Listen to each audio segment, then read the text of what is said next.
Дровяная печь. Чудо двойного сгорания. Чем больше воздуха, тем меньше загрязнения. Дровяная печь. Подбросьте дрова, разведите огонь и наслаждайтесь теплом. Хотите верьте, хотите нет, но внутри горит не один огонь, а целых два. С помощью двух зон горения эта дровяная печь максимально увеличивает производство тепла и сокращает загрязнение. Но откуда берутся две зоны горения, если у нее только одна топочная камера?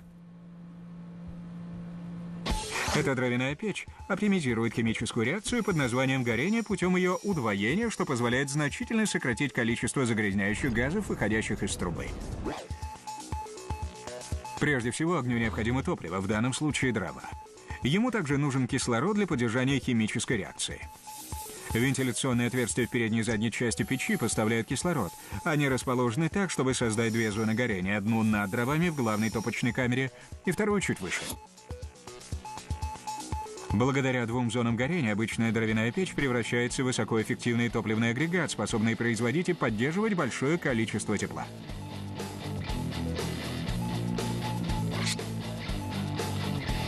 Она также оптимизирует конвекцию излучения, распространяя тепло и направляя дым и остаточные газы вверх по трубе. Так как же она устроена? Есть только один способ это выяснить.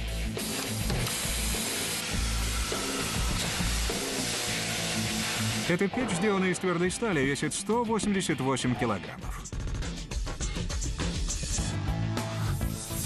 У нее есть два главных вентиляционных отверстия, пропускающих кислород, необходимый для горения.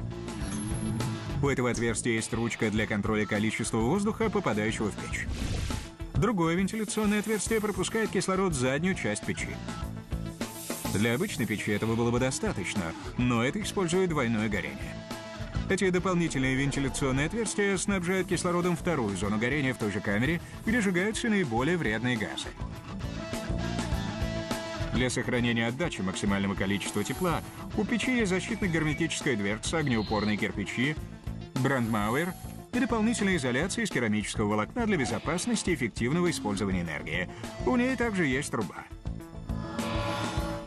Высокая эффективность печи связана с тем, что она имеет не одну, а две отдельные зоны горения. Но как же это возможно, если у нее только одна топочная камера?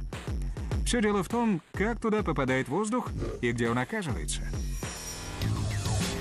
Кислород, подпитывающий первую зону горения, попадает туда через боковые вентиляционные отверстия, нагревается и, поднимаясь, заходит в топочную камеру чуть выше дверного окошка.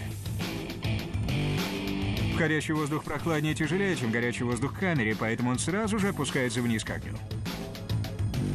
Это движение воздуха называется тепловой конвекцией.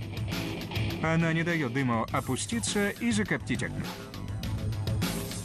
Второе главное вентиляционное отверстие подпитывает огонь сзади.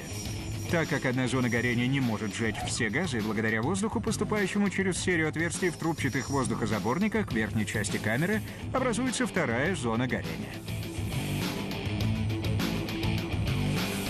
Поступающий воздух быстро нагревается и почти не влияет на температуру в топочной камере.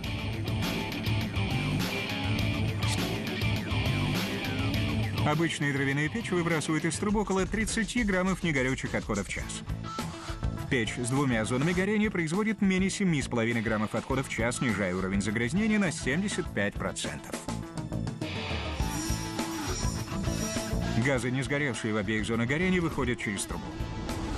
Но каким образом они засасываются в этот обычный длинный цилиндр?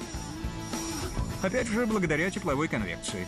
Тепло поднимается, и так как горячие газы более разряженные и легкие, чем наружный воздух, они поднимаются по трубе. В результате движения воздуха создается сквозняк, который затягивает дым и газы вверх и из трубы.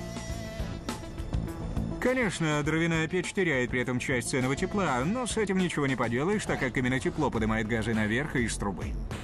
Когда горячие газы поднимаются по трубе и на их месте образуется вакуум, туда устремляется свежий воздух. Так возникает тяга, необходимая для нормальной работы этого чуда инженерного искусства. Конечно, приятно смотреть, как бушует пламя в дровяной печи, но намного больше впечатляет невидимая инженерия, которая окружает это пламя, создавая две зоны горения, производя больше тепла и меньшее загрязнение.